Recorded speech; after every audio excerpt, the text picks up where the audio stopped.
Hi, I'm Phil Twyford. I'm the Minister of Transport and Minister of Housing and Urban Development in the New Zealand Government. I'm sorry that I couldn't be with you for this year's conference. I'd love to have been there to hear firsthand your perspectives on the bus and coach industry and the future of public transport in Australia and New Zealand. And I'd love to have been able to share with you firsthand the vision of Jacinda Ardern's government for how public transport can play an important role in our economy and in our towns and cities. Our government's committed to building a 21st century transport system, a system that reduces congestion, that reduces carbon emissions and reduces deaths and serious injuries on the roads, and most importantly of all, gives New Zealanders access to the things that they need, whether it's jobs, education, community and family. I'm interested in exploring all of the opportunities to get the best out of all modes of transport, including buses, trains and ferries, and building a modern public transport is probably one of the most important things that we can do to make our cities prosperous and livable. And your industry has a really important role to play in achieving this.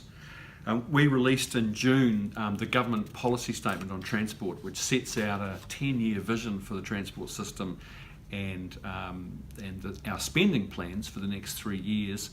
That will guide the investment of about $5 billion a year. And the policy statement sends a very clear signal to this transport sector and to local government about providing greater transport choices.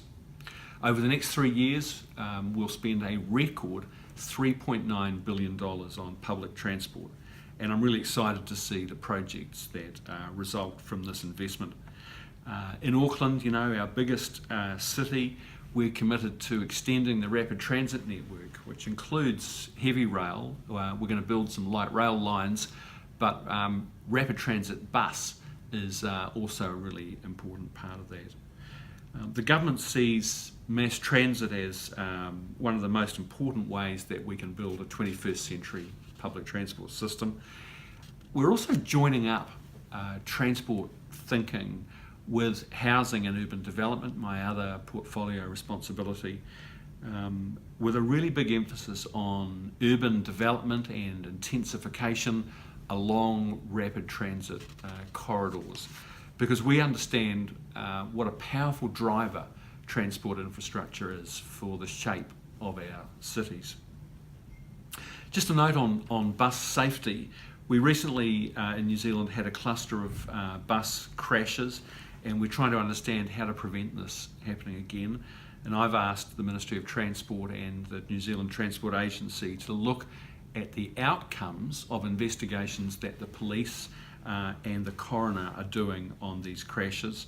That work will focus on trying to identify any commonalities between those incidents and any lessons that can be learned. At the same time, we are doing a big overhaul and development of a new safety strategy in transport. In our policy statement, we've elevated safety to being one of the two most important goals of the transport policy.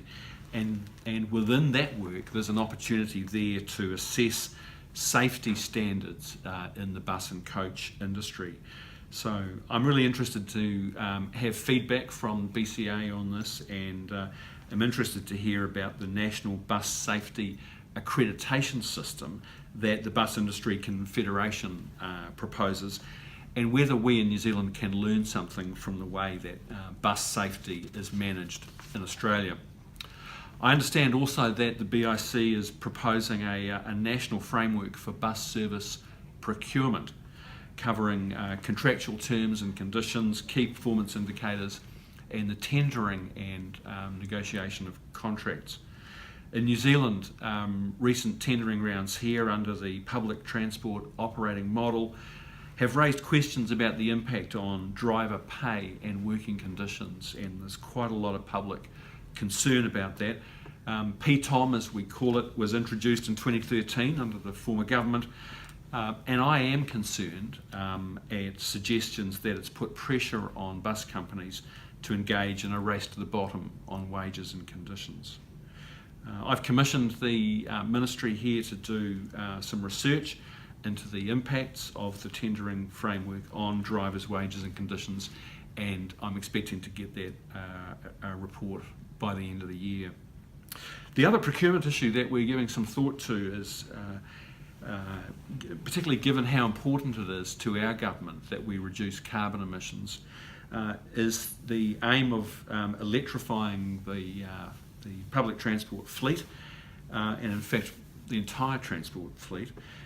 So the question is, how can we work as government with industry to transition to an electric bus and coach fleet as soon as possible, and that's something I look forward to more conversation on with your members.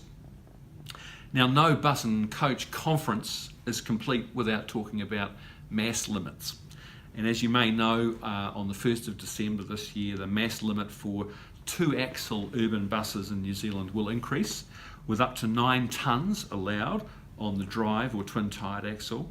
This increase will apply only to public transport service buses.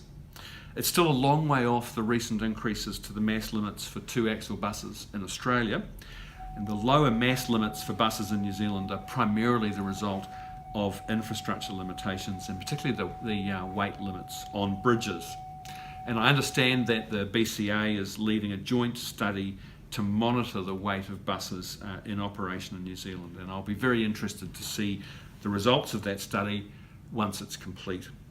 So sorry I couldn't join you for the conference. I'd love to have been with you in beautiful Cairns. I hope you have a very productive and rewarding couple of days together, and I look forward to catching up with you at a later date. Thank you.